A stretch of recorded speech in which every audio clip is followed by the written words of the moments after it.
extra bit of pay rise that they wanted. But move forward 5 years, move forward 10 years, and what did you have? You had closure. Thousands and thousands of redundancies and closure. And this is what happens when people go on strike. Now, unlike the customers of those industries that strike, the customers were not paying while those services were being taken away. But my constituents don't have a choice. They keep on having to pay. And when they pay, they expect a service. They pay whether they get the service or not. And this bill in this place is here because I believe the unions, like they did in the 70s and 80s, are taking advantage. They are taking advantage of the place this country finds itself in through no fault of its own at the moment. I've employed many people over my life. There has been times when we've had too much work and there's times when we've had too little work. But neither my staff nor I have ever abused the upper hand. The unions, I believe, are abusing this position that the country finds itself in, and they are trying to hold this country to ransom, and the opposition are backing them because of their donors.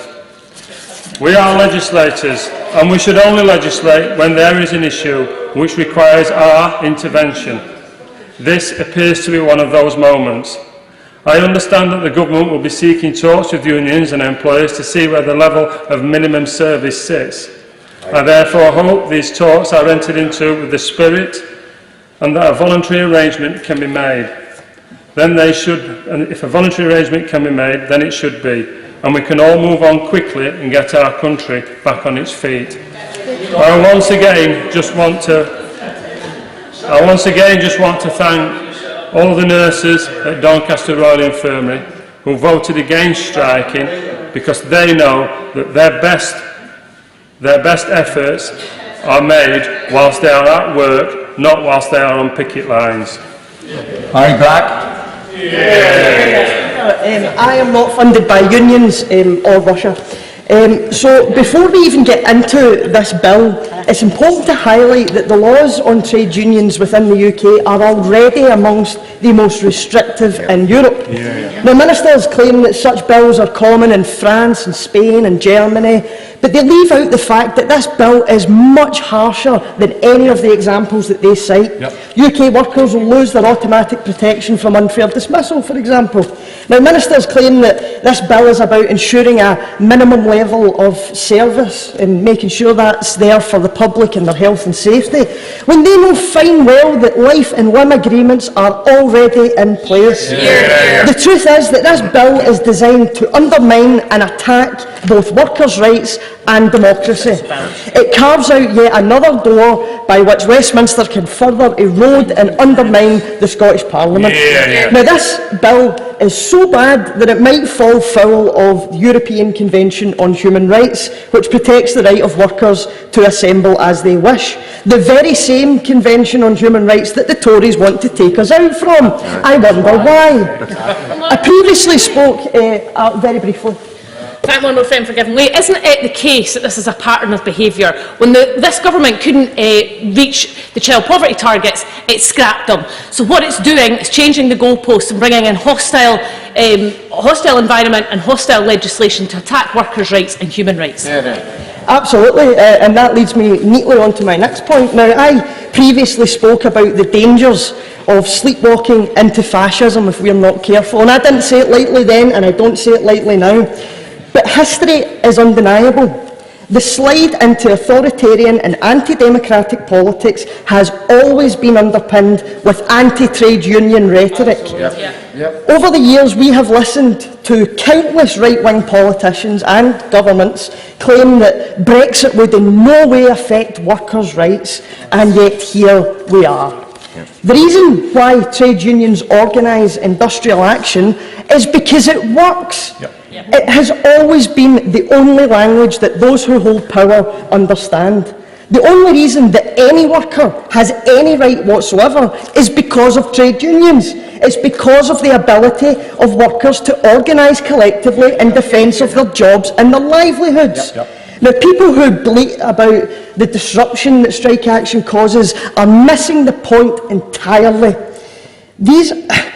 If your day is disrupted by someone not turning up to their job, then it just goes to show how crucial that person's job is and why their pay and their conditions should reflect that. And another myth that I've heard is people do not undertake strike action lightly. Strikers lose money. Strike action indicates a crisis. Now, our nurses, our doctors, our teachers, our cleaners, supermarket workers, these are the very people who kept the world turning through a global pandemic, a cost of living crisis, and 13 years of Tory austerity. And yet this government chooses to ignore and demoralise them at every turn. This government would rather blame striking workers than acknowledge the fact that the root causes of strike action lay directly at their door. We have the lowest pensions and sick pay in Europe. We still do not have a living wage, and we are living in economic chaos, with inequality getting worse. The only ones who are putting the health and safety of the public at risk is this government. A government run for Twitter, a government of cliques and culture wars with no serious answers. Ultimately, trade unions work, and that's exactly why the Tories are coming after them. Clive Efford. Mr. Speaker, I withdrew because I wasn't here for the opening Case, speeches. I was Christine Jardine will be delighted to hear that. Not at all, Mr. Deputy Speaker. Thank you very much. I rise actually tonight to speak in opposition to this bill. I'm not currently a member of a trade union. I have never been a trade union official. I do not get any money from the trade union. I even last week found myself, much to my own surprise, in agreement with the Secretary of State when he said to this House that when we need an ambulance, we need to know one will turn up. Well, I agreed with that. But I did not agree with the context in which he meant it. We should be able to rely on that all the time, not simply when there's a strike on. And I would even have agreed with him, and I could even have found myself thinking about supporting this bill if, as part of it, I felt it was an attempt to address the problem. But it's not. It's not about problem solving. It's political posturing. It's an empty, detail-light, vague promise of a mandatory minimum level to replace existing voluntary arrangements, which will simply ramp up the rhetoric without saying how anything will be achieved or offering any progress towards the solution that the public in this country need.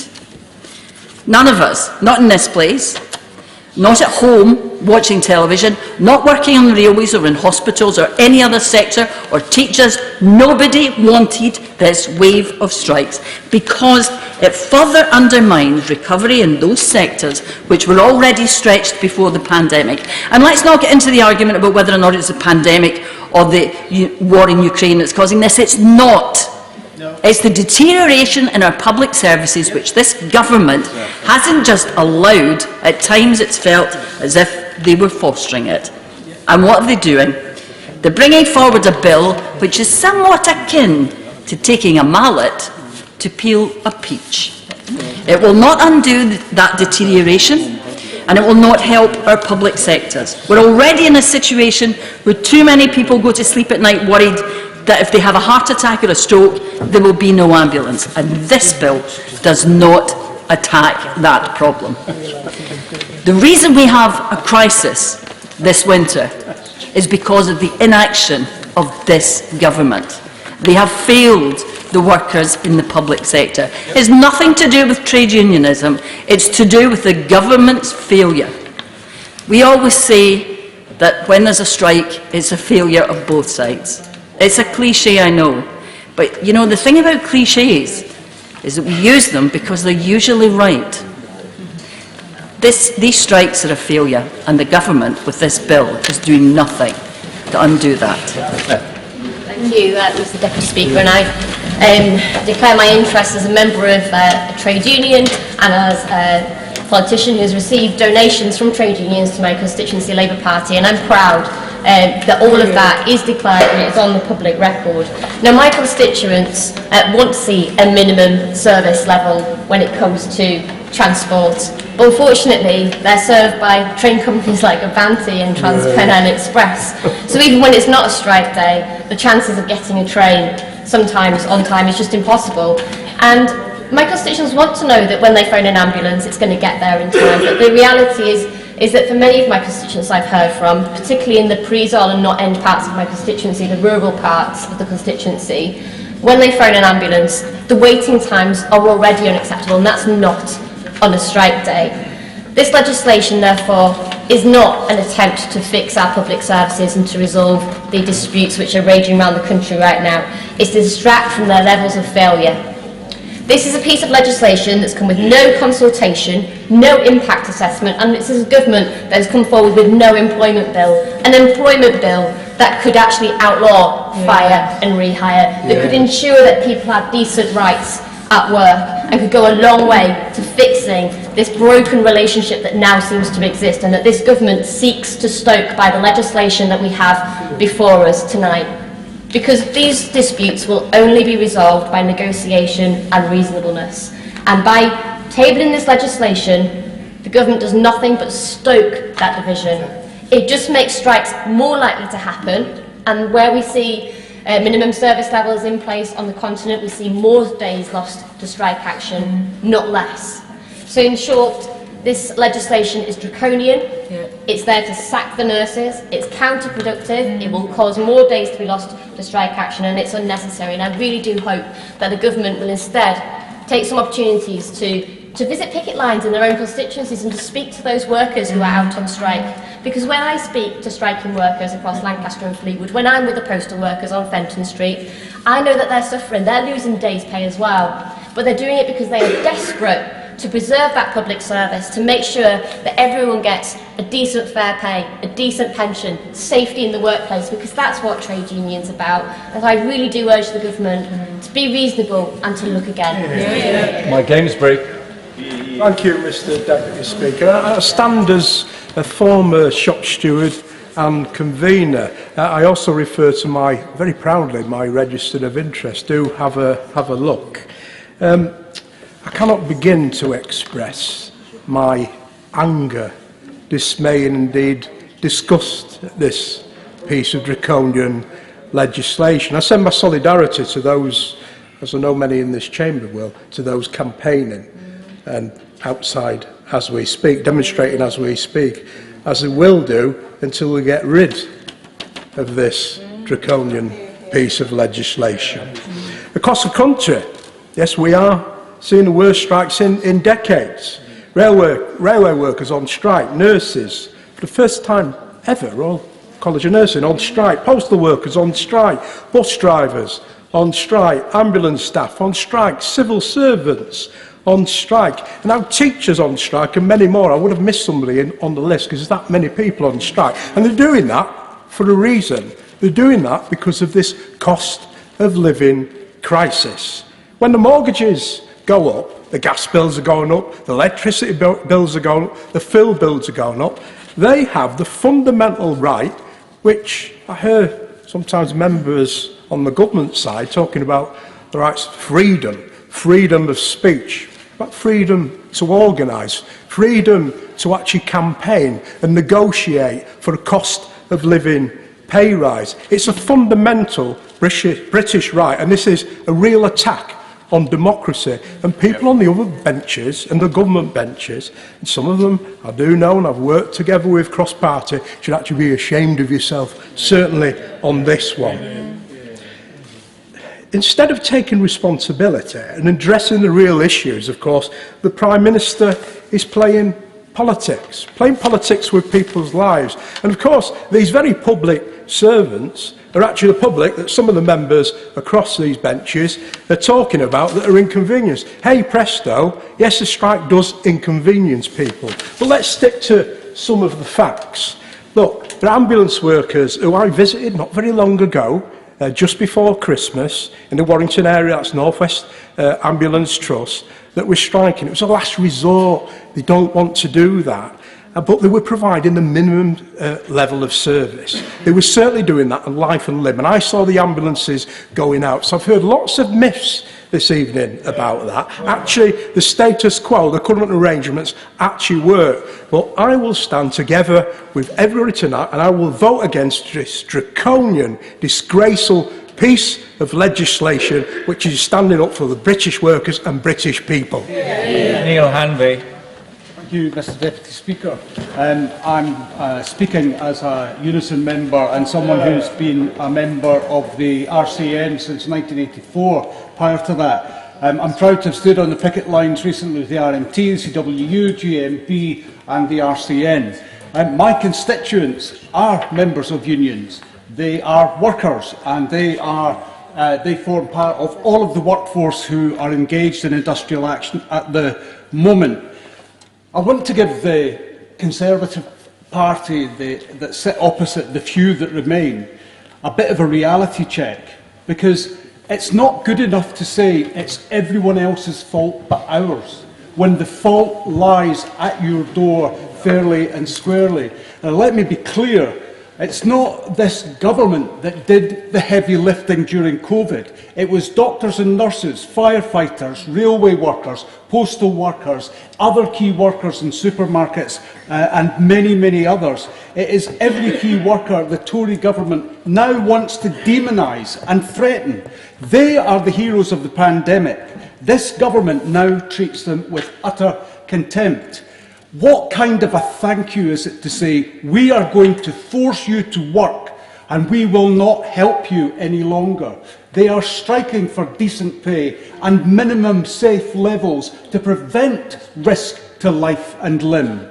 This bill purports to be about minimum service levels. If only that were true. Try telling that to the NHS staff with an impossible workload, or the fire and rescue teams denied access to proven vital health and safety processes. Taking nursing for an example, you talk about minimum levels. Nurses in this country work with roughly 2 to 2.5 times the workload of that recommended by the RCM and the RCN.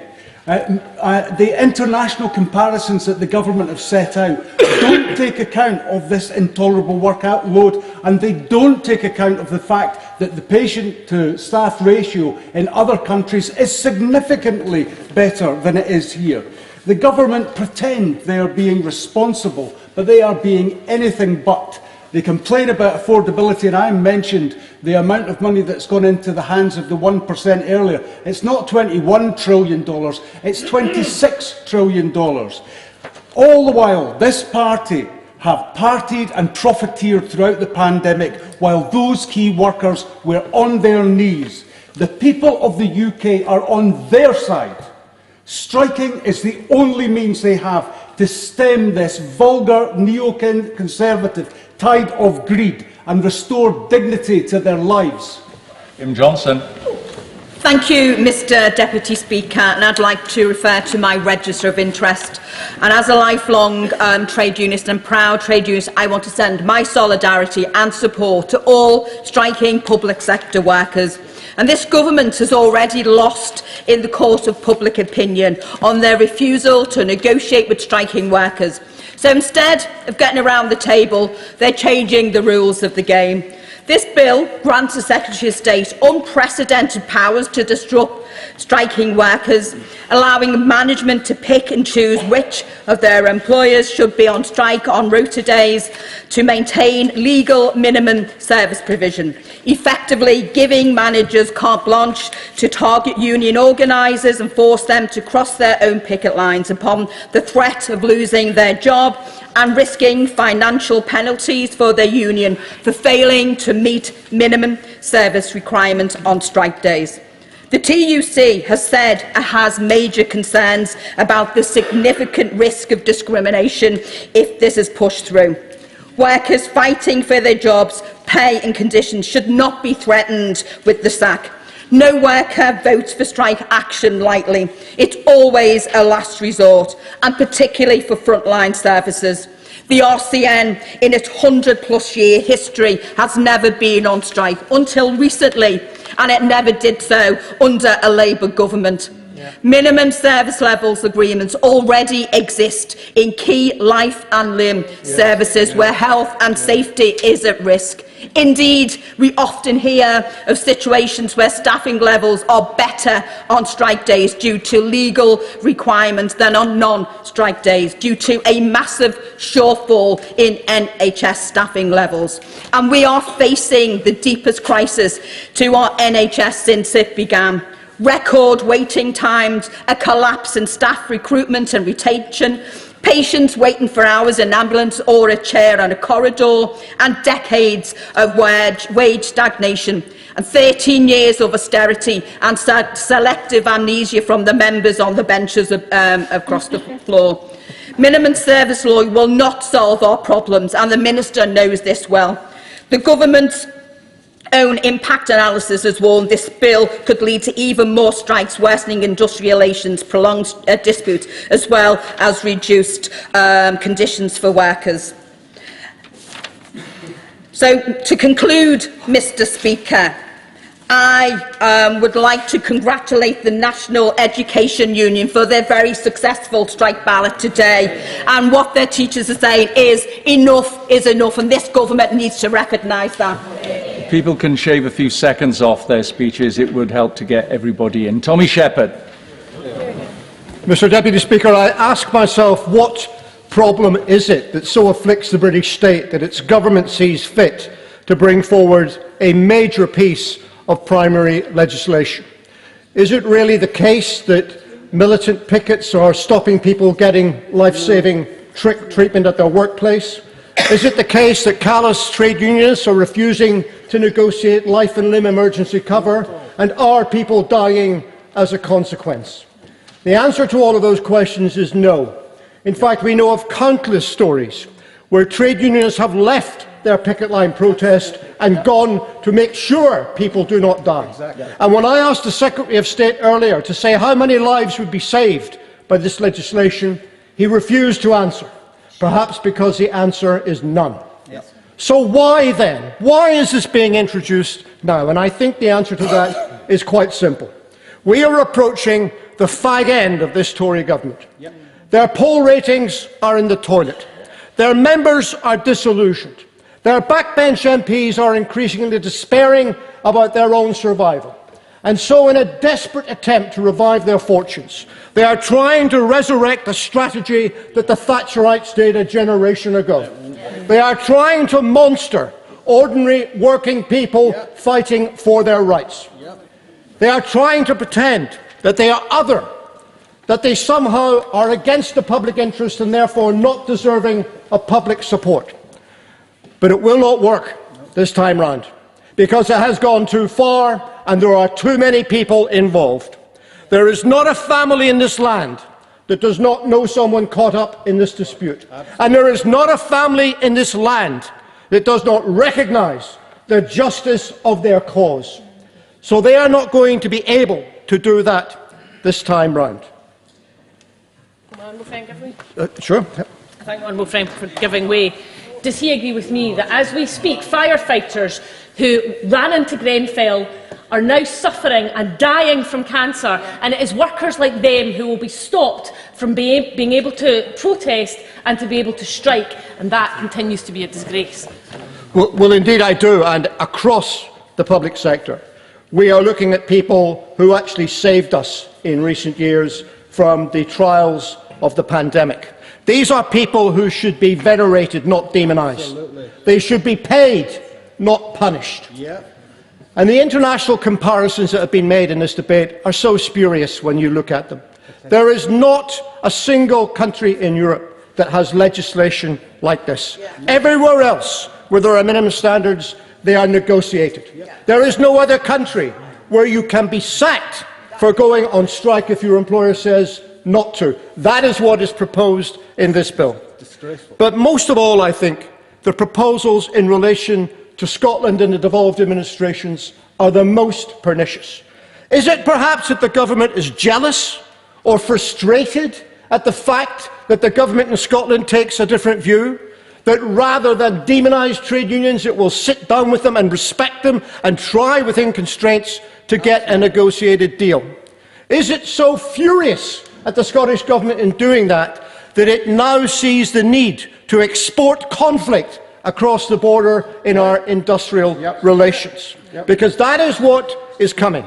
And it is a slap in the face to everyone who supports devolution, because what this bill proposes is that in devolved services, such as transport, health and education, the parameters for operation will not be set by the elected Parliament in Edinburgh, but will be set here by this place, even if they don't fit those circumstances. And people in Scotland will reject these proposals, as they reject the other attempts to erode the limited power that they have. And they will call for complete control over industrial relations in Scotland. And if you take an intervention, by the way, it's already not everyone's going to get in, then more people will not get in. Andy MacDonald. Thank you, Mr Deputy Speaker. I refer to my entry in the Register of Interests. It was always going to come to this, where the ideological and deliberate attack on workers, along with the carefully choreographed under-resourcing of the very public services that the people of this country hold dear over these past 13 years, have been so blatantly carved up for the spivs and the profiteers. And that comes hard up against the inevitable neoliberal endgame of in-work poverty, and where workers are left with no choice other than to stand up for themselves and their service and withdraw their labour. They do so not because their own wages are insultingly and woefully low and shrinking in value and don't pay them enough to pay their soaring bills and rip out demand from the beleaguered and disastrously managed economy. They do so in order to save the very service that they so cherish. And what's the response from this lot on the government benches? Instead of listening to workers and coming up with a fair deal that they can accept, or producing a plan to sustain public services into the future, they hit out and turn the screws, depriving working people of their basic civil liberties and human rights to organise and campaign for a better deal. And I'm proud that this party has made it abundantly clear that this anti-worker, anti-trade union, sack the nurses bill will be immediately repealed when Labour comes to power, and that we will bring in the New Deal for working people that our people so desperately need. But this attack isn't new, Mr Deputy Speaker. At every turn, especially in the Thatcher era and the past 13 years, they have demonised trade unions as being the enemy within, instead of as the force for good and the force for economic and social change for the benefit of the working class that they truly are. With their nasty, pernicious propaganda spewed out by their chums in the right-wing press, this Tory government has delivered the biggest rallying call to working people there's been for many a year, and I urge all those workers who want to protect themselves, their industry, their profession or calling, if they haven't done so, to join a union today. Yes, to take back control and join the fight for a better deal for themselves, their families and their communities. This isn't the way to build good industrial relations, it's the exact opposite. So this is an important moment in our history, and I have no doubt the British people will have their say in fulsome measure when they turf these dreadful Tories out of office, and that day can't come too soon. In Labour. Thank you, Mr Deputy Speaker. I'd like to declare my interest, proud member of the trade union movement, have been all my life, will be till the day I die. I just think that people in this debate tonight need to recognise that we shouldn't be surprised by the actions of the government. You know, we shouldn't be, because they've crashed the economy. People cannot put their heating in, they cannot eat. People are struggling to feed their families. They cannot pay their mortgages. So what happens? They get together.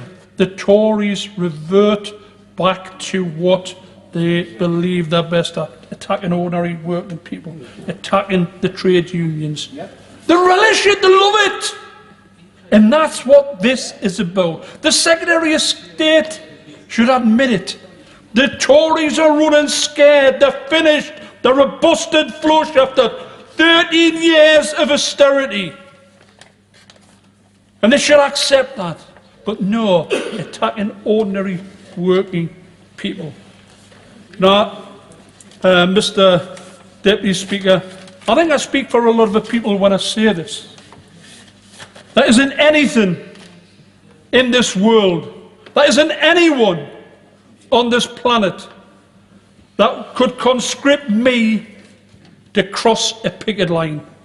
Doesn't matter what legislation the Tories wish to push forward. It doesn't matter what rules, what regulations, what government diktat they put in place. Thou shalt not cross a picket line. Mr. Deputy Speaker, I just want to refer in the very short space of time I've got about the attacks on ordinary working people. Well, demonising the people who brought us through the pandemic, the posties, the transport workers, the bus drivers, the train drivers, the people who work on the transport system, the nurses, the NHS workers, the ambulance drivers. These aren't mad Marxist militants. They're not forced to be part of a trade union. They joined a trade union. So, Mr. Deputy Speaker, I would just say as champagne sales and luxury yacht sales go through the roof, our key workers are sadly forced to use food banks. I'm opposing this bill tonight and would urge every other member of Parliament to do so.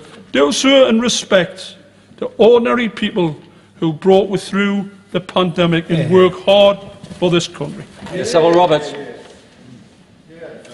And I would refer members to my register of interest because I entered politics as a teaching union rep.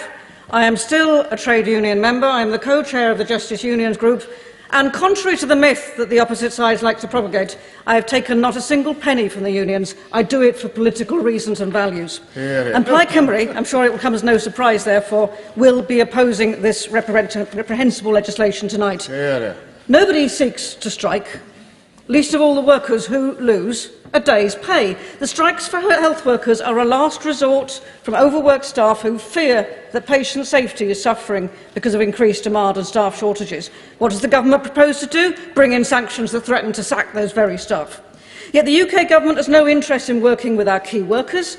They'd rather pursue this socially divisive legislation in an attempt to distract from the daily disruption to public services caused by their own party's butchering of budgets 365 days a year.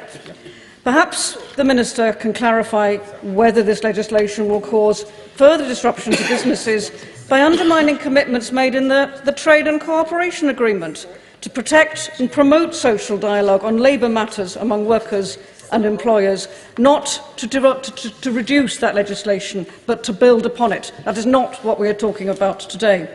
And it's becoming increasingly clear that our rights are not safe under Westminster control. First, our democratic right to protest, now our democratic right to strike, and next, a bonfire of the protections hard won when workers were protected by membership of the EU. Of course, the UK's government disregard for Welsh workers comes as no surprise. Last summer, they announced their intention to scrap the Trade Union Wales Act, a law passed by our Senedd to protect workers in Wales. The only way to give Wales the power to protect workers' rights for good from relentless Westminster attacks is to devolve employment law to Wales, as is already the case, and well before devolution took place in the late 90s in Northern Ireland. And I urge the Labour Party to drop their opposition to this policy and support workers in Wales and Scotland as a matter of urgency.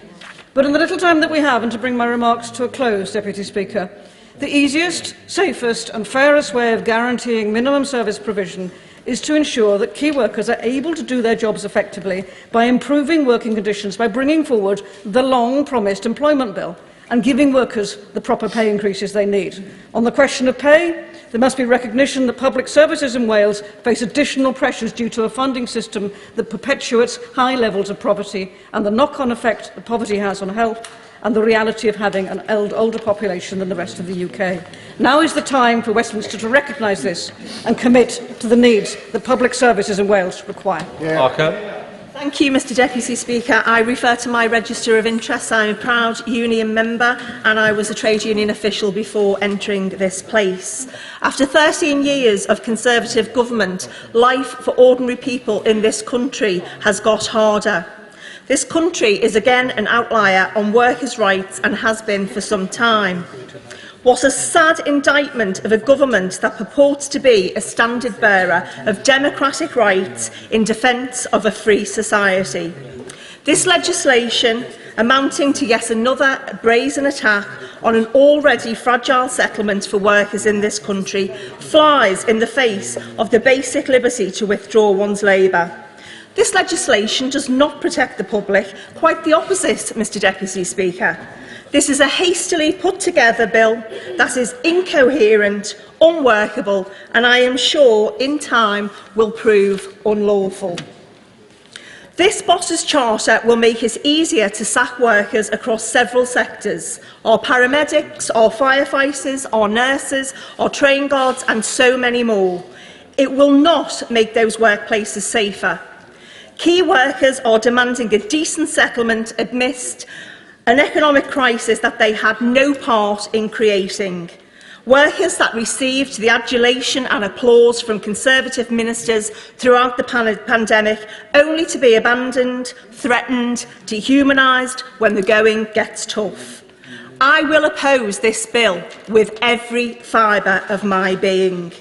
It was the trade union movement who delivered the weekend, paid holiday, paid sick leave, equal pay, maternity and paternity rights, as well as the minimum wage.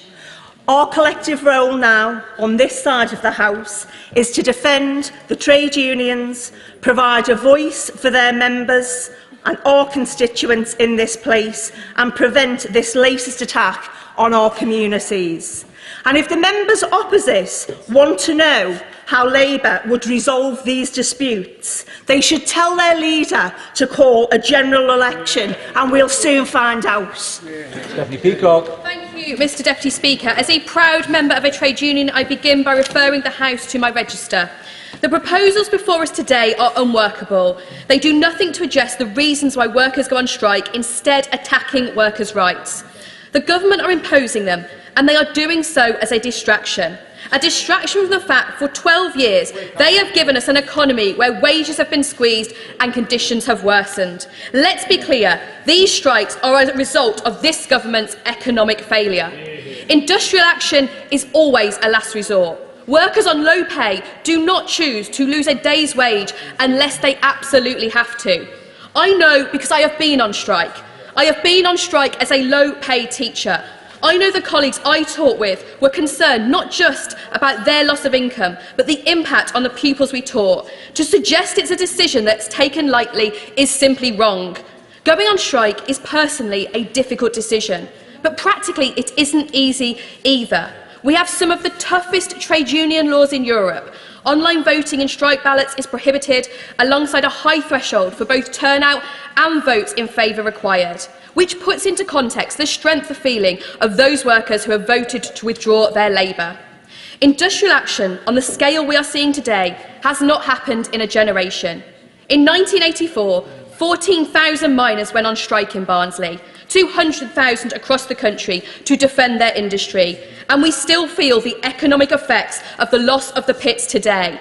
That was an attack on one industry by a government determined to destroy mining in this country. This is an attack on all workers across the public sector, a clear attempt to get workers to pay the price for this government's economic mistakes. Teachers, bus drivers, rail workers, border force, ambulance drivers, NHS staff and nurses have all voted to strike. The government is trying to label them the new enemy within. But these are the people who kept our country going during the pandemic. They want decent pay to provide for their families. If the government want to get the country moving again, they will pay them a decent wage and stop threatening them with a sack. David Linden. Mr Deputy Speaker, isn't it amazing we were told so often throughout the course of this Parliament that one of the reasons why we don't have an employment bill is that there's no parliamentary time, yet all of a sudden when we see the likes of Mick Lynch on television and Dave Wars, who the government seem to think of a big button to cause chaos, all of a sudden a bill comes forward that gives huge amounts of power to the Secretary of State for Business, Energy and Industrial Strategy. Frankly, when you look at Clause 3 of this bill, Mr Deputy Speaker, I would rather put Robert Mugabe in charge of the Electoral Commission than allow that lot the opportunity to be in charge of workers' rights. The reality is that it is already incredibly hard for workers to exercise their most basic, fundamental human right to withdraw their labour. The thresholds are already very high, and the people that I stand alongside with on picket lines, whether it's at the Royal Mail or whether it's at Glasgow Central Station, they don't want to be out on strike. They're doing that when they lose a day's pay. And so the government, and in particular this Secretary of State's attitude towards unions, this is all about creating a wedge issue. It's all about trying to make this huge division, pit worker against worker. The reality is in this country, or these countries, we already have a very large public service. And as my friend from Edinburgh was saying, there's already huge amounts of people in our families or neighbourhoods who are taking this industrial action. And the reality is that the legislation that's being brought forward by the government is not necessary. This is not national security legislation. This is not legislation that has to be rushed through in a day. And the tawdry programme motion that's before the House that would ram this through in the space of 5 hours, when we would be radically altering people's terms and conditions and their ability to work, really does raise bigger questions about the direction of travel that this government's going on. As other colleagues have said tonight, they already want to remove people's ability to protest. They want to remove people's ability to vote in the Scottish Parliament, which has been democratically elected. They're seeking tonight to block legislation that's been passed by 2/3 of the Parliament, which has legislative competence. This is a government that is going in the wrong direction. And frankly, Mr Deputy Speaker, it only makes the case for us, in response to the honourable gentleman from Brent North, it only makes the case for us why we and the people of Scotland do not want to be a part of this absolutely crumbling democracy that has no legitimacy in Scotland. And I'm really grateful for those who kept it well under 3 minutes, because it's good. Zara Sultana. Thank you, Mr Deputy Speaker. I refer the House to my register of interest and note that I am a proud member of Unite the Union. Politics costs money, and I'm proud to be backed by organisations that represent the working class, not the billionaires or oil and gas profiteers or big businesses that bankroll the party opposite, representing no one but themselves. There was a brief period in the pandemic where we all recognised who keep our country running. And it wasn't the city bankers, hotshot lawyers or big business executives. It was the people who drive our buses, who sweep our streets, who post our mail. It's people who teach our kids and nurse us back to health. And briefly, even the members opposite thank them. They call them key workers and heroes and clap for them with cameras rolling. But as key workers knew, clapping doesn't pay the bills. And with a decade of falling wages, they couldn't go on. As the cost of living has soared, workers are saying enough is enough, and they are demanding a better deal. And of course, the government's line has changed. Members opposite are now calling workers greedy, saying that they're selfish. They've started pitting workers against each other, saying that railway workers couldn't get a pay rise if nurses weren't, but that nurses weren't allowed a pay rise either. And now they've stooped to this, an anti-worker bill that threatens the civil liberties of us all. This new law would see key workers like nurses, railway workers, firefighters and teachers fired for going on strike. From clapping nurses, they're sacking nurses. They say it's about safety, but that word isn't mentioned even once in the pages of this bill. They say it's about bringing us in line with other European nations, but Britain already has some of the most restrictive anti-union laws in the Western world. And no matter what they say, it's definitely not about resolving current disputes. It's only inflaming tensions and making negotiations harder. What this bill is really about is shifting the balance of power, weakening the power of workers and making it easier for bosses to exploit them and for the government to ignore them. Mr Deputy Speaker, I'd like to finish with a message to those watching at home who aren't sure about the strikes. If your pay is too low and your bills are too high, if you're struggling to make ends meet, if you can't get a doctor's appointment, you're not alone. But the problem isn't striking workers. Your problem isn't migrants, refugees or trans people either, or whoever the right-wing press is scapegoating today. Your problem is this Tory government and their 13 years of disastrous rule and the rigged economy that they've built. Because alongside record numbers of food banks, Britain has a record number of billionaires, record profits for big business, and record wealth for the top 1%. So let's bring together everyone who's had enough, and from the picket line to Parliament, let's fight for a better deal. Oh dear, Webb.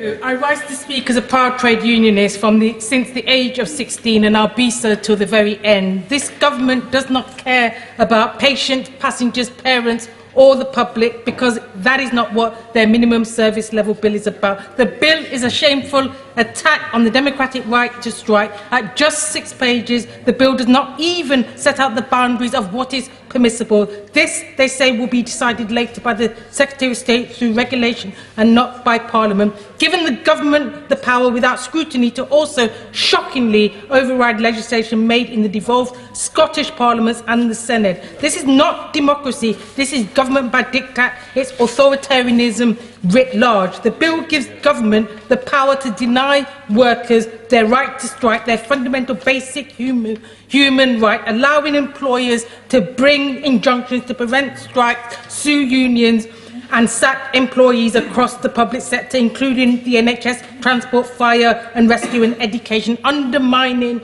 workers' rights to a fair wage and improved terms and conditions.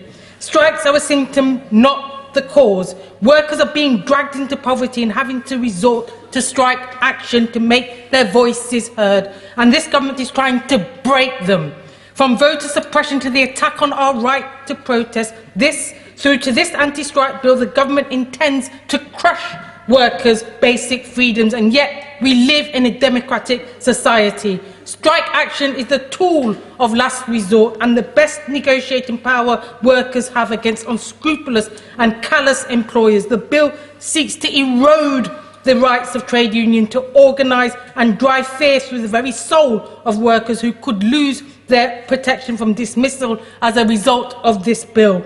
Our trade union and employment rights legislation are already weak. You only have to look to some of Leicester's garment industry to see evidence of that, where workers today are still being paid less than the minimum wage on zero-hour contracts in Victorian workhouse conditions, with no enforcement agency able to break the scandalous mistreatment of workers who are fearful and whose powers have been weakened to near silence.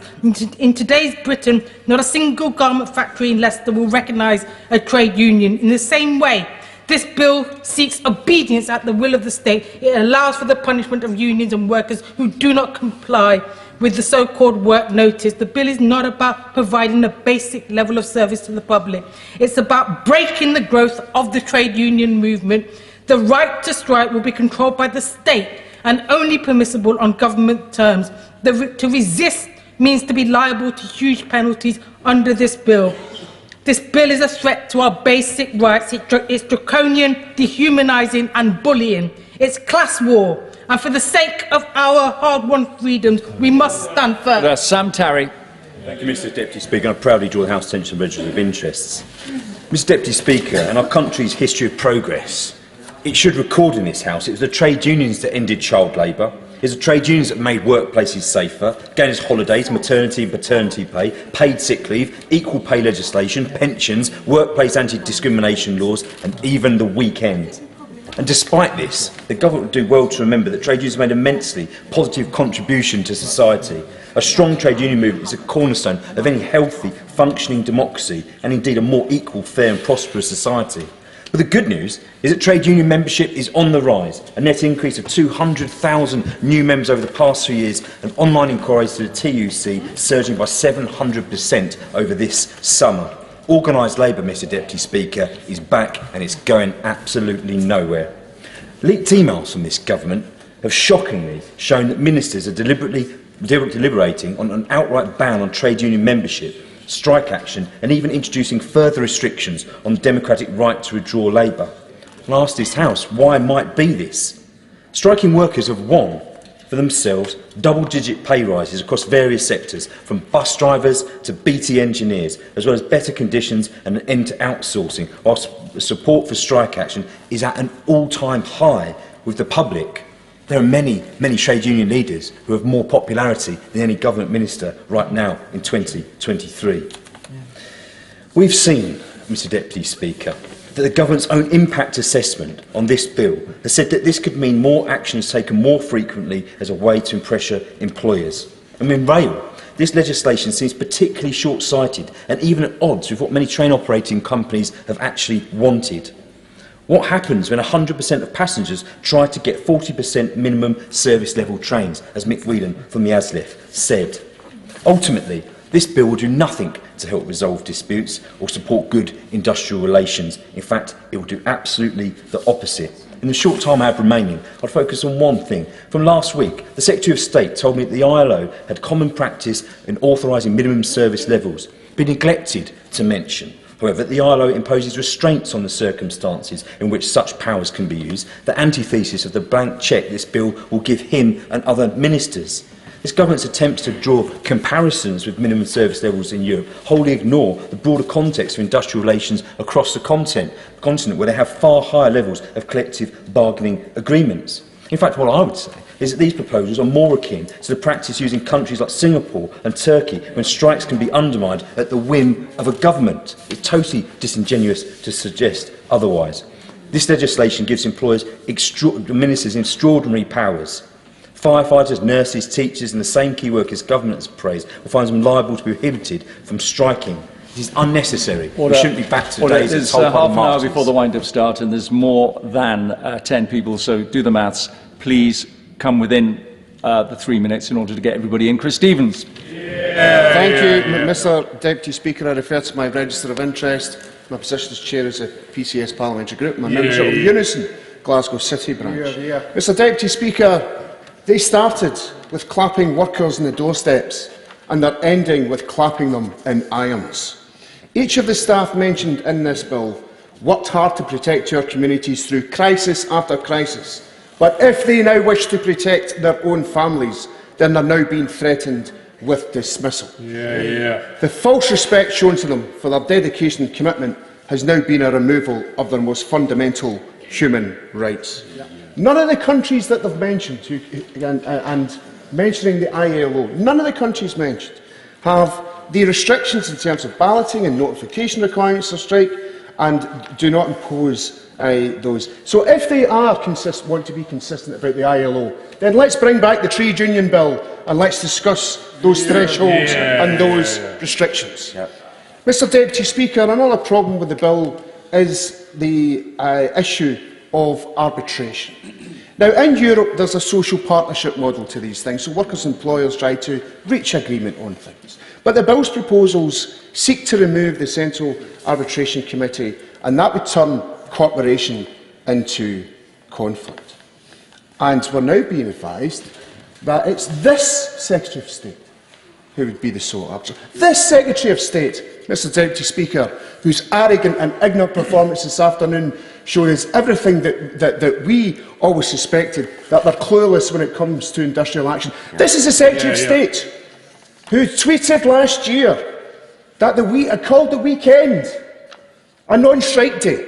And he's to be the one that's to be the arbiter of this. As Dennis Healy once said, there are some people, Mr Deputy Speaker, who should be gobsmacked at birth. And there are, Mr Deputy Speaker, the issue of using trade union activists as a weapon. That trade union activists will be picked to be the ones attending work, and that they're going to be the ones who are going to be challenged to cross a picket line. And if they do not do so, they will be dismissed. A completely disproportionate action. And in Europe, actually, Mr Deputy Speaker, what happens is the norm that they would lose their pay, which would be seen more proportionate than automatic dismissal, with no protection to take that forward to industrial action. So, Mr Deputy Speaker, I will be fundamentally opposing this bill here today, tomorrow and any other day of the week. Thank you. Matt Weston. Thank you, Mr Deputy Speaker. And I refer members to my register of interest. In fact, I'm a member of Unison. My constituent Peter died in February 2021. He was a proud railwayman. He lived in Leamington. He died of COVID. He worked on the front line through the pandemic. I saw him every week. Like many of the public, I was only able to get to this place or to a place of work because of people like Peter, like Charlotte, like Joe, Nick and others. Elsewhere, emergency service workers, healthcare workers and other frontline workers held this country together, and they are why I want to speak tonight. Meanwhile, we were urged to clap. The Prime Minister partied. And emerging from the worst of the pandemic, these workers deserve our gratitude, but not just gratitude, they deserve the right reward. The public understands this. They want resolution to the disputes. They want due recognition to those workers, because the public also understands that after 12 years of pay frozen or near frozen through austerity, they deserve better. The public knows that for many, real wages have fallen since 2010. Nurses receive £5,000 less in real terms. That we have the highest inequality of major nations in Europe. Mr. Deputy Speaker, the great irony is that this is a government that itself is incapable of meeting minimum standards or service. The serial breaking of the ministerial code, 2 prime ministers breaking the law, a government that illegally prorogued Parliament. Mr. Deputy Speaker, the public knows this legislation is not necessary. It's a deliberate attempt to distract, to divide opinion, and further attempt to erode workers' rights. If Peter were still with us, he would be standing by his colleagues. He would be striking. And it is for Peter and for all those workers that I will be opposing this legislation. Thank you, Matt, for that. Gerald Jones. Thank you, Mr. Deputy Speaker. Can I also refer the House to my entry in the Register of Interest? I stand as a lifelong trade unionist and a proud member of the GMB and USDO. Mr. Deputy Speaker, let us be clear, this truly is a winter of discontent visited upon the country by this Conservative government. Railway staff on strike, as are posties, ambulance staff, bus drivers, border staff, highway workers and driving examiners. For the first time in their 106-year history, nurses are on strike. And rather than threatening hard-pressed workers, the government should be sitting around the negotiating table trying to secure a solution. I support the trade unions and colleagues at the TUC who work tirelessly, day in, day out, to make life better for working people. This bill is a mark of this government's failure. They have failed to engage in effective negotiation, and now they think that they can legislate their way out of the mess that they've created. This clearly is about trying to divert attention. The government know that the bill before us tonight is unworkable and impractical. The Transport Secretary admits it won't work. The Education Secretary doesn't want it. The bill represents one of the most restrictive and interventionist attacks on the right to strike witnessed in generations, and the government's proposals are simply unworkable and undemocratic. It's clear that the bill isn't about public safety. As we've heard time and time again, the bill doesn't mention safety once. We all want minimum standards of service and staffing in the NHS and on our railways, but ministers are failing to provide it at all with their abdication of responsibility. It is well known that the collective bargaining is widely recognised as the most effective route for delivering sustainable pay increases, tackling inequality at work and promoting investment in skills, training and productivity. So rather than adopt the worst practices from other countries, the government should commit to improving workers' rights, put an end to exploitative fire and rehire tactics and promote collective bargaining. I'm proud as a Labour Member of Parliament to be working alongside our trade unions to secure a Labour government who would put a new deal for working people and to oppose any attempt by this government to undermine trade unions or workers' rights. A new Labour government would repeal these measures, sign an employment bill into law within the first 100 days. In power, will end the Tories' strikes chaos with a new partnership of cooperation between trade unions, employers and government, meaning issues are resolved before strikes. Workers in Britain know that Labour is on their side, so let's have the general election and let's have it now. I will oppose this bill tonight. Thank you very much. Mick Whitley. Thank you, Mr Deputy Speaker. And I begin by joining many of my honourable friends in declaring an interest in the financing register. I'm proud to be a member of Unite the Union, and I've spent more than 54 years of my life in the Labour movement, fighting works both on the shop floor as a steward and convener and across the north west of England as a Unite Regional Secretary. The Business Secretary has sought to assure honourable members that this government will always defend workers' ability to withdraw their labour. I can only conclude, in his rush to steamroll this bill through the Commons, he's neglected to read it for himself. Because this bill sets out to do the direct opposite, to deny working people of their democratic right to engage in lawful and legitimate strike action. Last week, I warned this government is attempting to achieve through legislation what has been unable to secure in negotiations with trade unions. But the Secretary of State is gravely mistaken if he believes that this bill will put an end to the wave of industrial action we're now witnessing. This is not a recipe for harmonious workplace relations. It's the exact opposite. Indeed, this draconian response to the same key workers who ministers applauded through the pandemic will only strengthen the strikers' resolve while forcing unions to find more creative and disruptive ways to make their voices heard. The Business Secretary must also understand that the Labour movement is prepared to fight these proposals all the way, in this House and through to the other place, through the courts and in workplaces all over the country. He believes that he can bully working people into submission. We'll prove him wrong. Indeed, soon enough, the government will find itself in court, having to explain how this bill can be reconciled with the UK's obligations under the European Convention of Human Rights, not to mention Convention 87 of the Independent Labour Organisation. But the legal minefield awaiting ministers in this court of law is nothing compared to the reckoning awaiting them in the court of public opinion. The British public does not support this bill. When they see the architects of austerity condemning frontline workers for striking for fair pay, they know whose side they're on. They recognise that the issues now driving ambulance drivers, nurses and firefighters through the picket line from low pay to unsustainable workloads are the same issues that they face in their own working lives, and they understand that strikes aren't to blame for our broken railway network and overwhelmed hospitals. These strikes aren't the cause, but rather of a symptom of a crumbling public sector which has been hollowed to its core by 12 long years of Tory cuts. Thanks, Chair. Becca Long-Bailey, thank you. I refer to my register of interests as a proud member of Unite the Union. The trade unions are a long-established and essential part of our national life. We take our stand by these pillars of our British society as it has gradually developed and evolved itself, of the right of individual labouring men to adjust their wages and conditions by collective bargaining, including the right to strike. Now, they're not the words of a trade union giant, nor even a Labour politician. They are the words of the late Winston Churchill.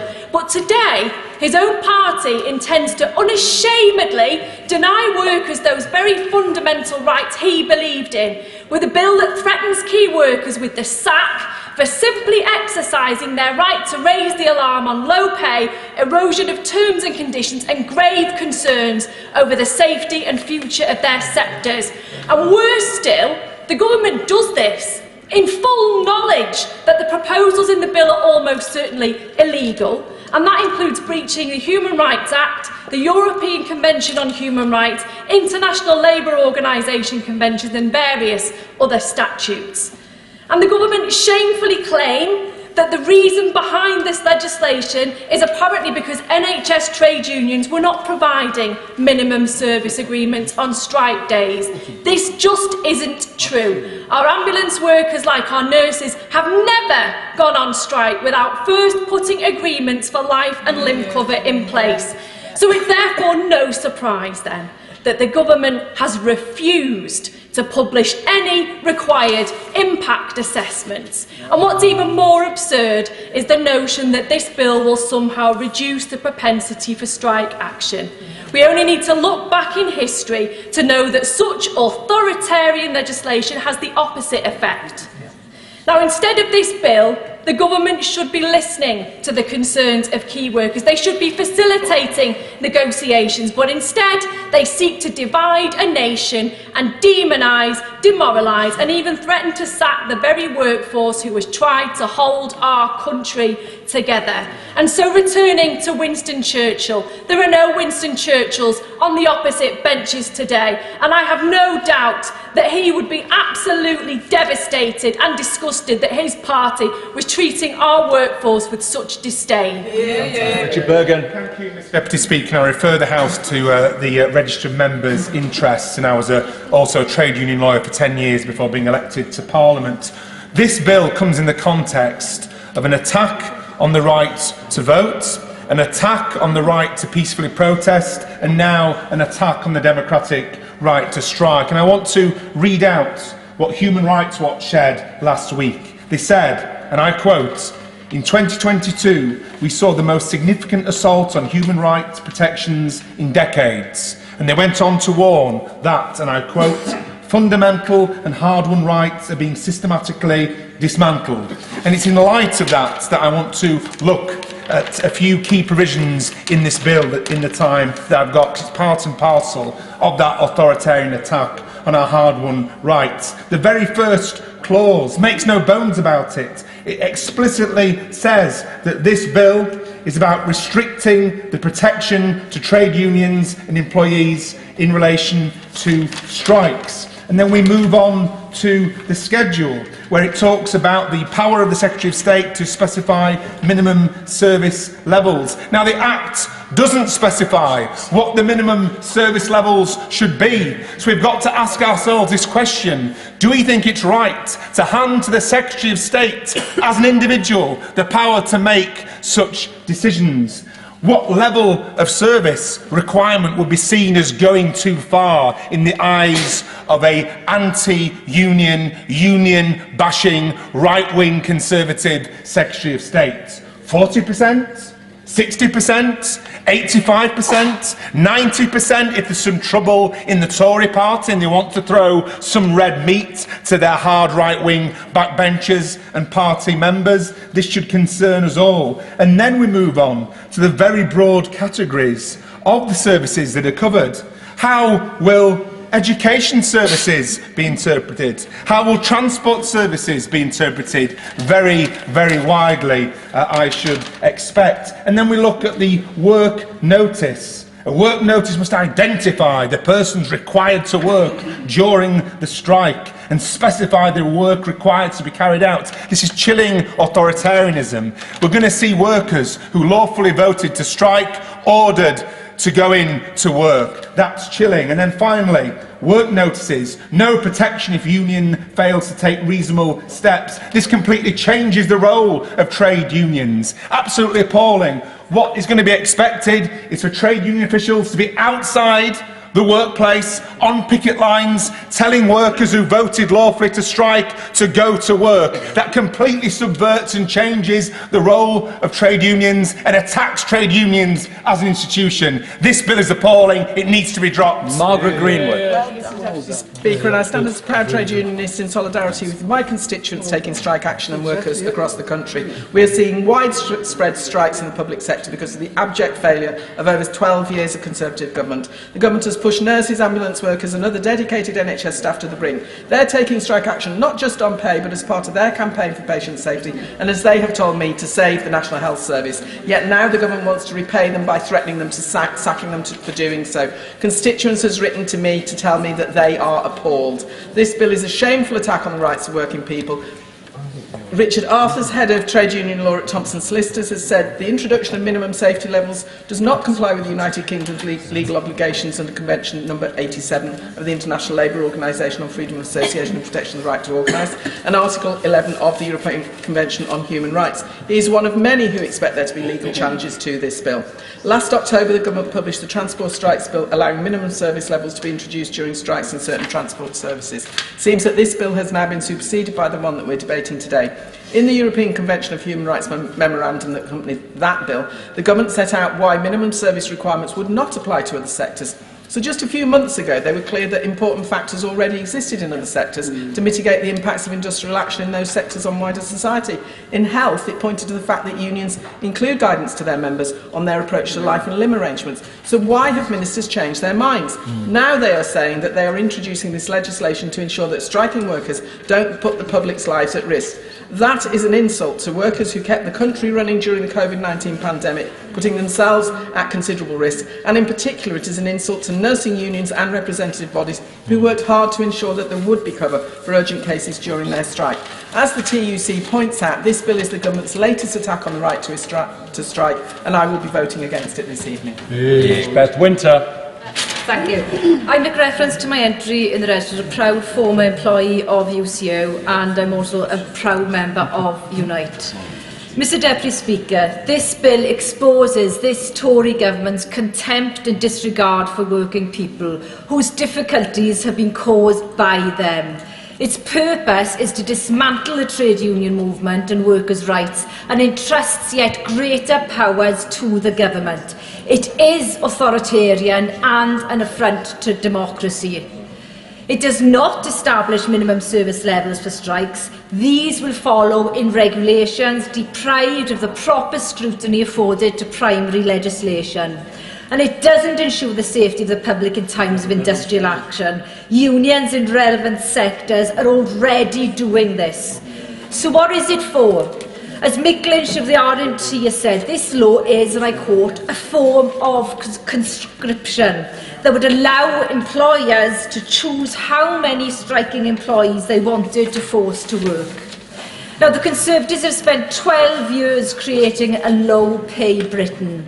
Now trade unions are organising effectively to lift people's pay. The Tory party is concerned they've lost control and wish to restore it.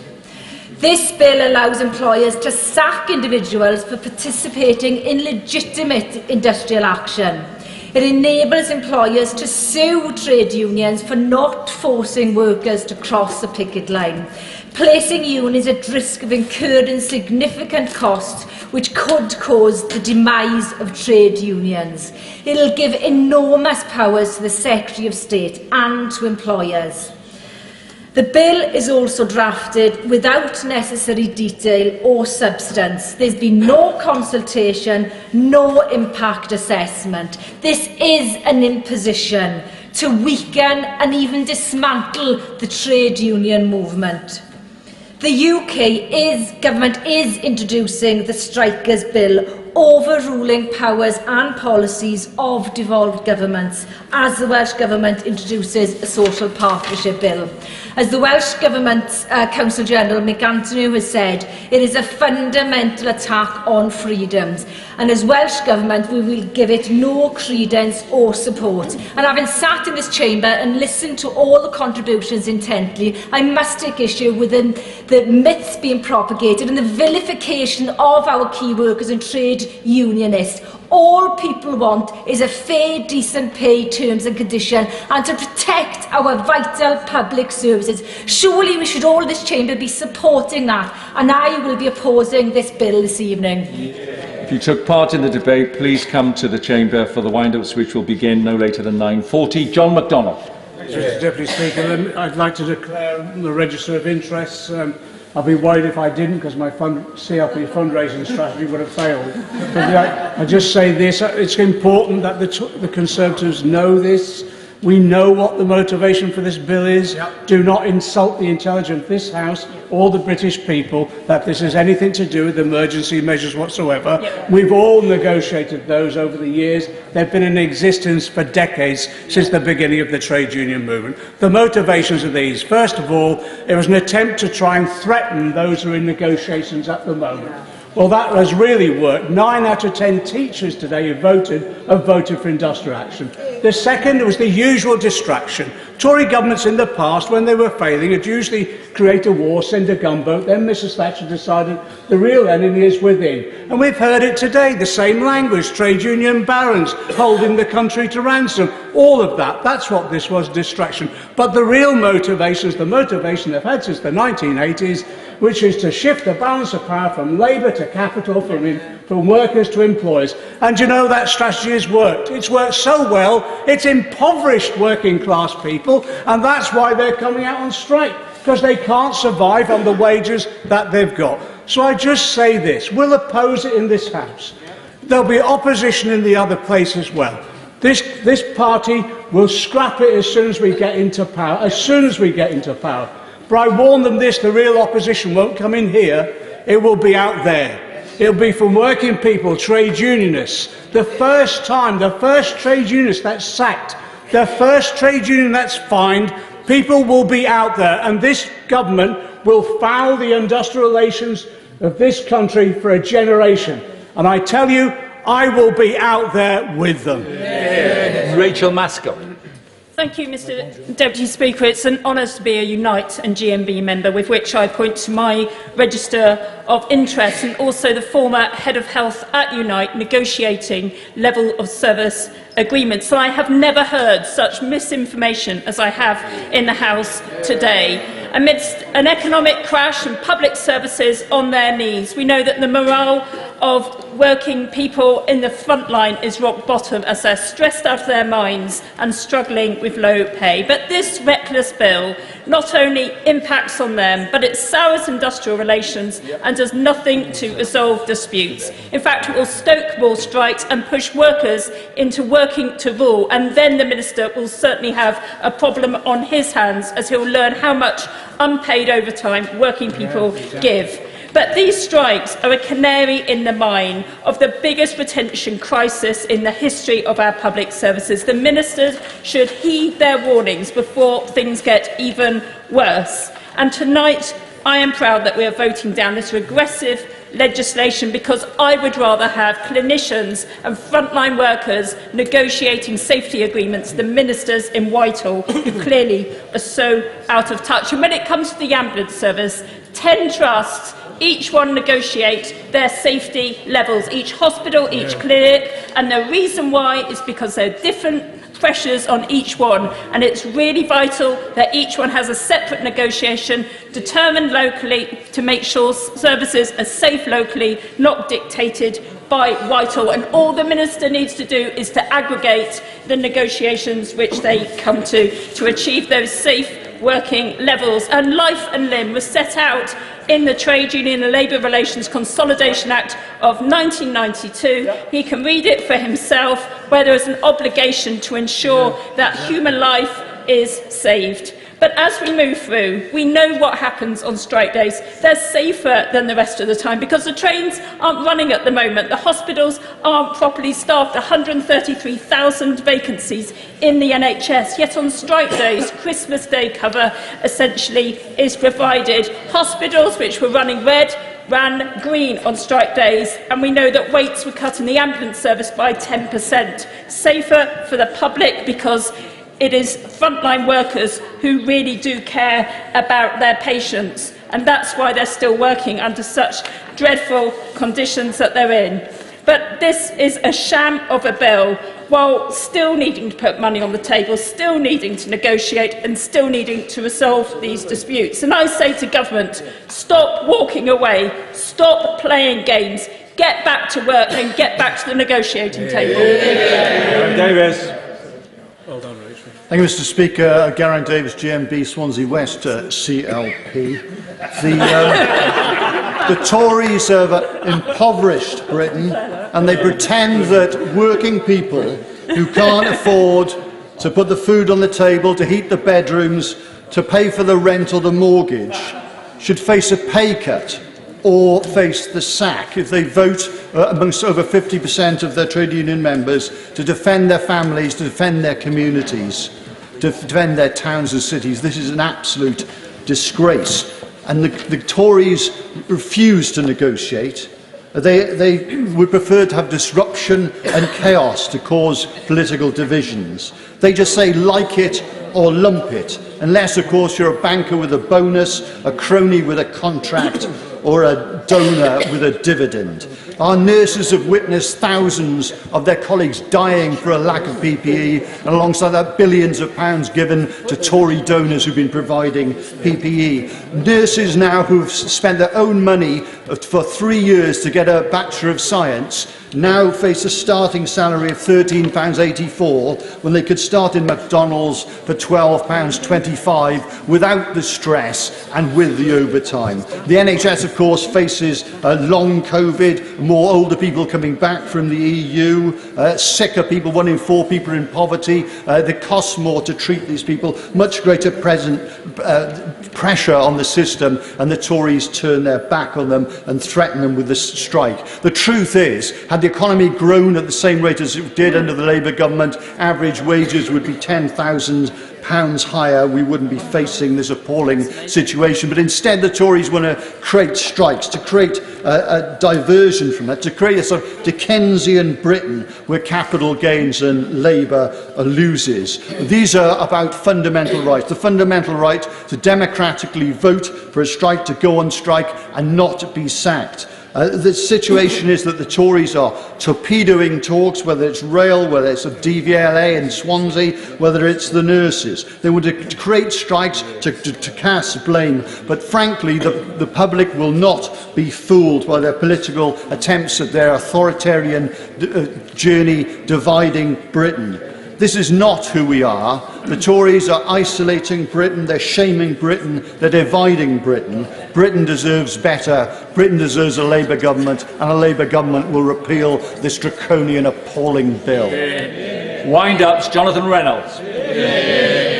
Thank you, Mr Deputy Speaker, and let me start by declaring my interests and my registrations as a trade union member.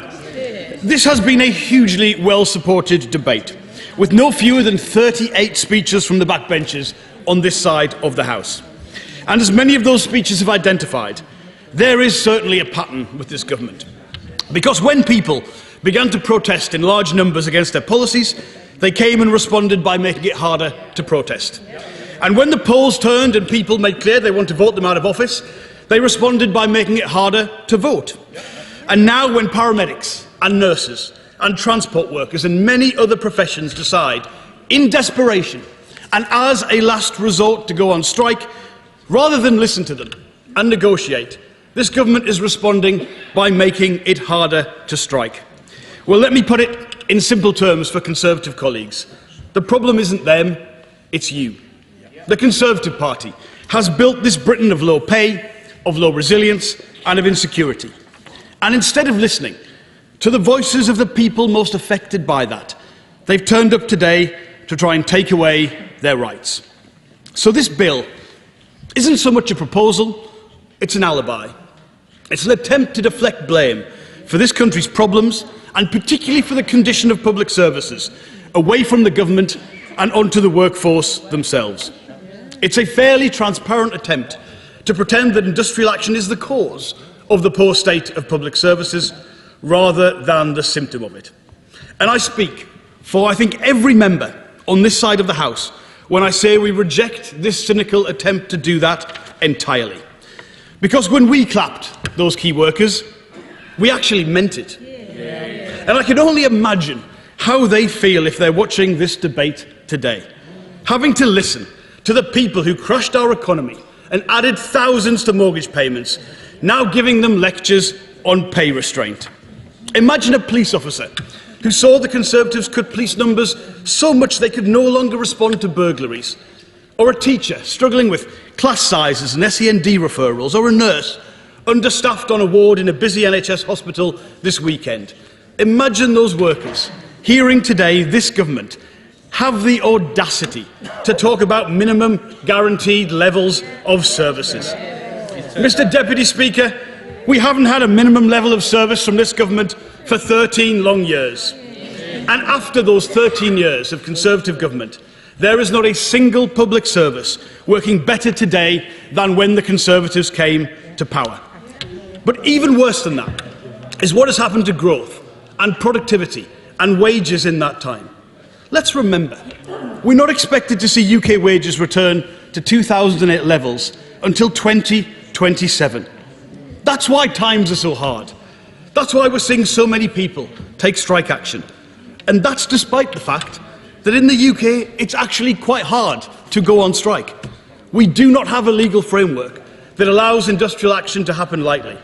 And even then, many of the strikes we've seen recently could have been avoided. Nurses have never been forced to strike in this country until now. And the offer to hold strike action before Christmas was made. All that was needed was negotiation, for the government to listen, to negotiate, to work through the problems, to compromise, to lead. But that isn't how this government operates. Instead, we've got this bill. Well, Mr Deputy Speaker, as we've heard from so many of my honourable friends today, these proposals are unnecessary, they are unethical, and they're unworkable. And in the brief time I have, I'll address each of these points in turn. Firstly, this legislation is unnecessary, and it will likely make industrial disputes worse. Minimum service levels are not a recipe for industrial stability. And what I find so abhorrent about this bill is the assumption it makes about working people, And we've heard it so many times today, the assumption that striking workers don't care about the people who rely on their services or the patients they're nursing back to health. That is completely wrong.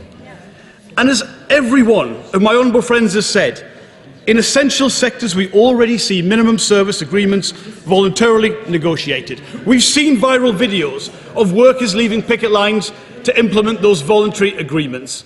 And when national agreements are not made, such as with the ambulance service, it's because they're done on a local basis, reflecting local circumstances. But what this legislation does is undermine the goodwill and the good faith that are essential to making minimum service levels work. And we've also heard a repeated claim that this legislation simply brings us into line with other European countries. Remarkably, it seems the Conservatives have finally found an area where they see the advantages of common European alignment. But first of all, those countries combine these laws with much stronger employment rights, including collective bargaining, and for these measures are part of that package. Over 95% of employees in France are covered by collective bargaining agreements.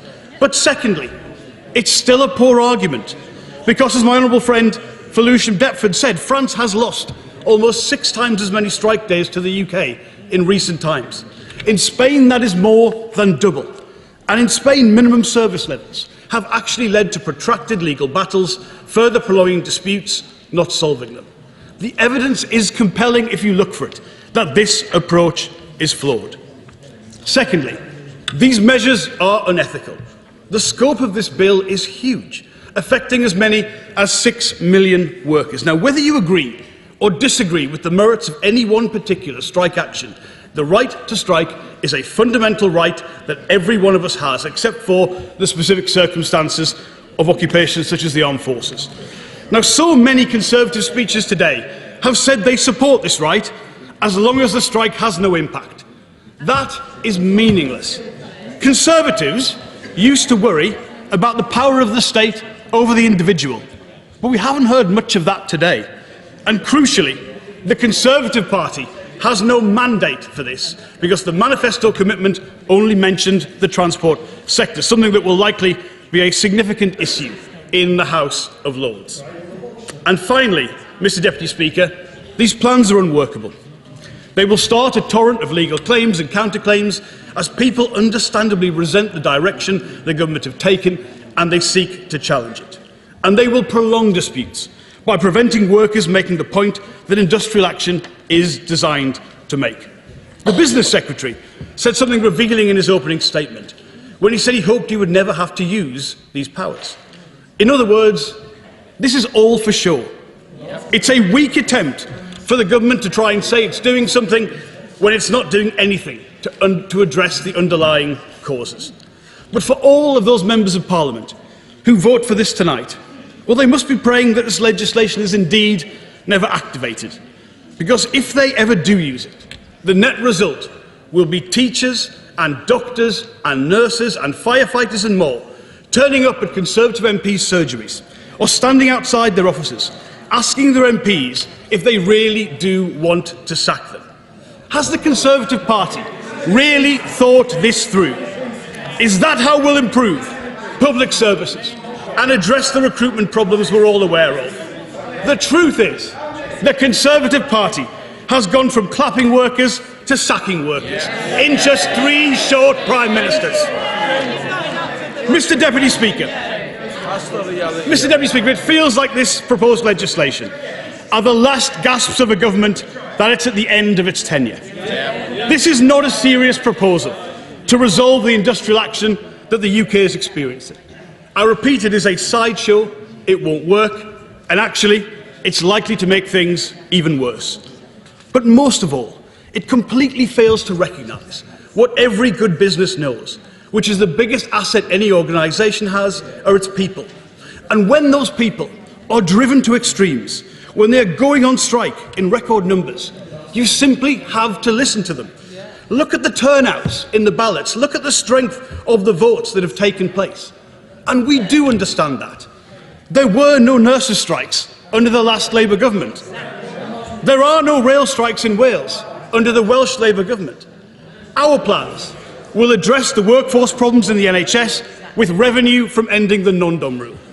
And our plans for energy security and industrial strategy and making Brexit work will get the economy growing again. And will put good jobs and good work at the heart of those plans. The simple truth is this. This government can't end these strikes because 13 years of Conservative government is the cause of these strikes. And the sooner they get out of the way for the people who can build the fairer, stronger, more prosperous and more secure country that Britain could be, the better it will be for everyone. Minister.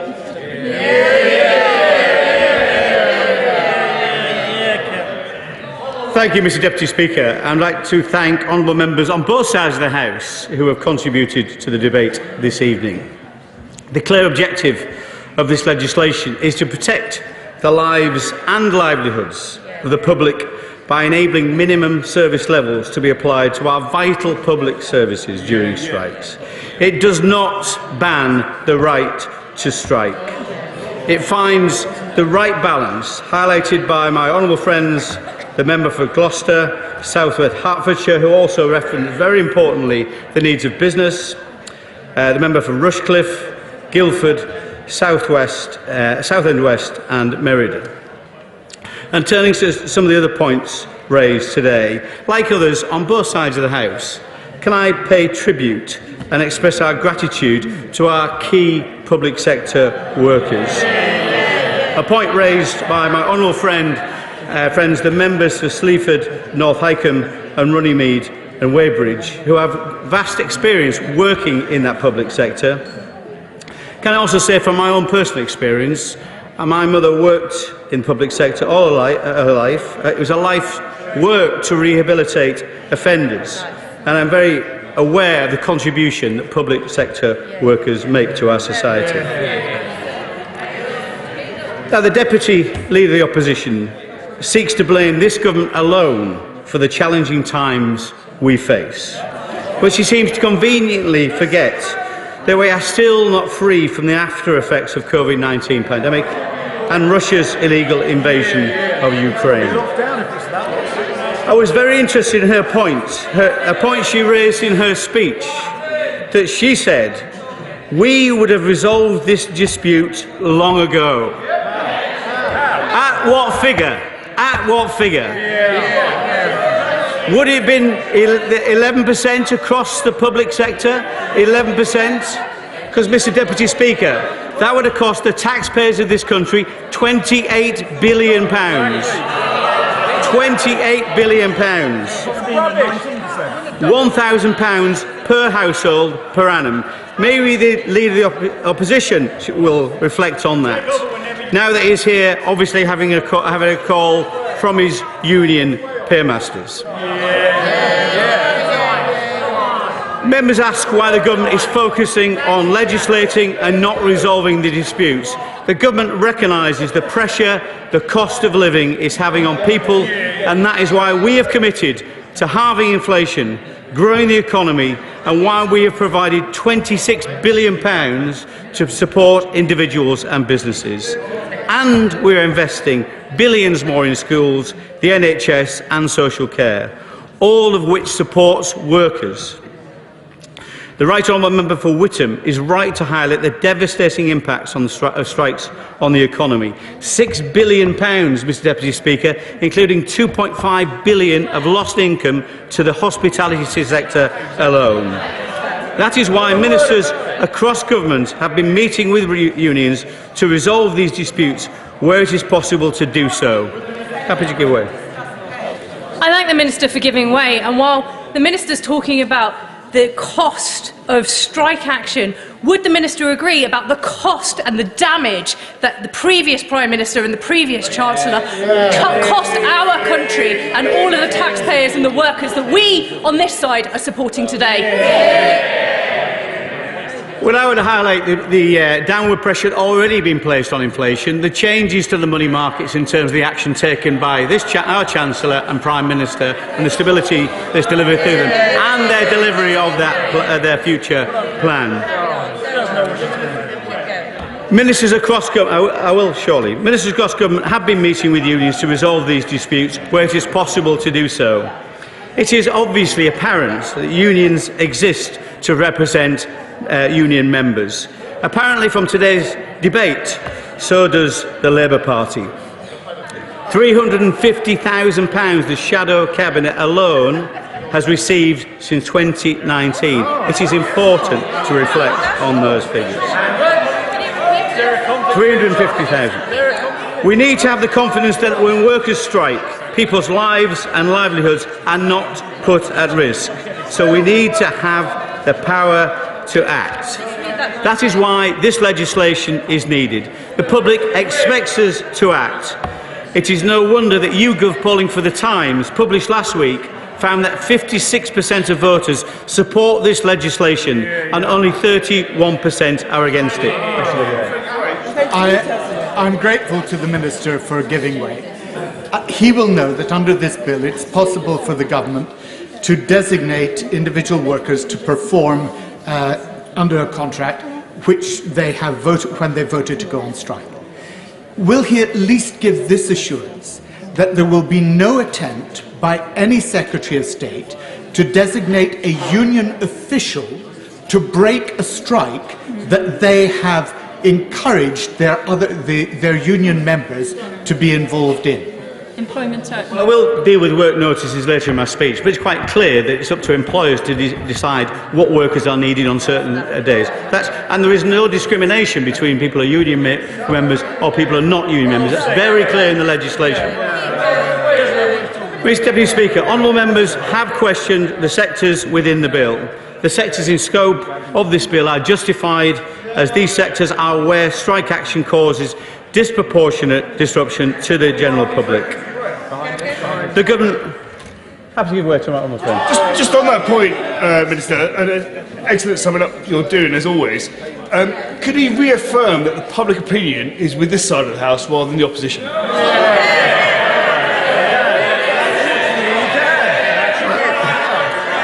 I think the polling is very clear, and we heard precious little of that, about what the public thought of this. We heard lots of the impact on public sector workers. The public themselves are with us on this legislation. The government has already announced its intentions to consult on the application of minimum service levels for rail, ambulance and fire service. I welcome members' questions and suggestions on how minimum service levels will operate in specific services, and note in particular the helpful contributions from the Right Honourable Member for Milton Keynes South and the Member for West Dorset. I look forward to the contribution of key stakeholders and experts during the consultation process. The government will also engage with devolved administrations during the consultation process. The government has been clear. However, we may choose not to use the regulation-making powers in this bill if adequate voluntary arrangements, where necessary, are already in place between employers in a relevant sector. This legislation also equips employers to manage instances where a worker takes strike action despite being named to work on a strike day. It is the discretion of employers as to what, if any, action is taken, and we hope that employers are fair and reasonable. The claim that this is a policy of this government to sack key workers is an unfair exaggeration. Yeah. Already. Okay. Thank you. The impact. Can I just touch on the international examples? And the excellent speech by our honourable member, the member for Newbury. The concept of minimum service levels is not new. They are used all over the world, in the USA, Australia, Canada, and a number of European countries like Spain and Italy. We all want to see an end to these strikes. Point of order. Point of order. Could you do that again? I move the question. A question about between. I move the question now be put. I've had enough. I'm not. No. I'm not. I'm no.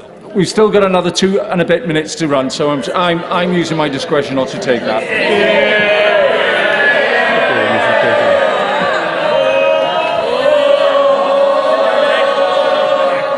In response to questions regarding the consistency of this legislation with the UK's internal obligations... On a point of order, Mr Linden. Let's move the House to sit in private. I have to.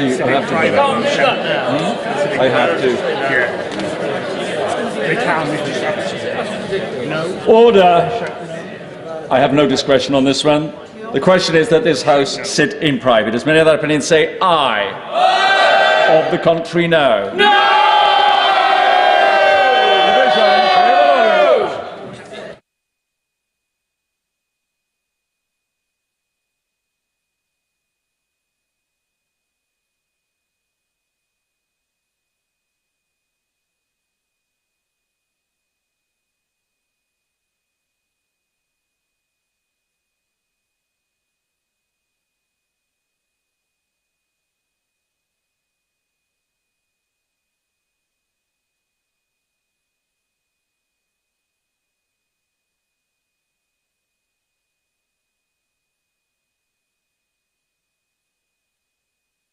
And just to point out, there's 10 minutes for this division and 8 minutes for each subsequent division.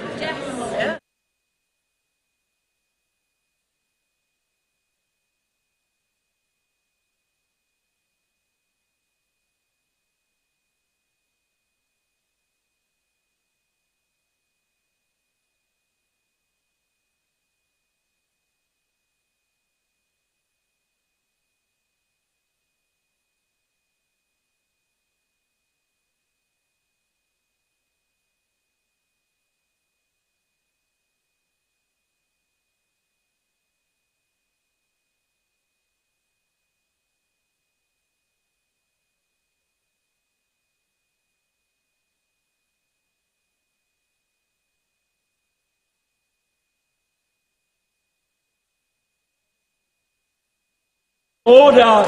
Order! The question is that this House sit in private. As many other opinions say aye. Aye. On the contrary, no. No. Tell us for the ayes, Marion Fellows and Peter Grant. Tell us for the noes, Mike Wood and Stuart Anderson.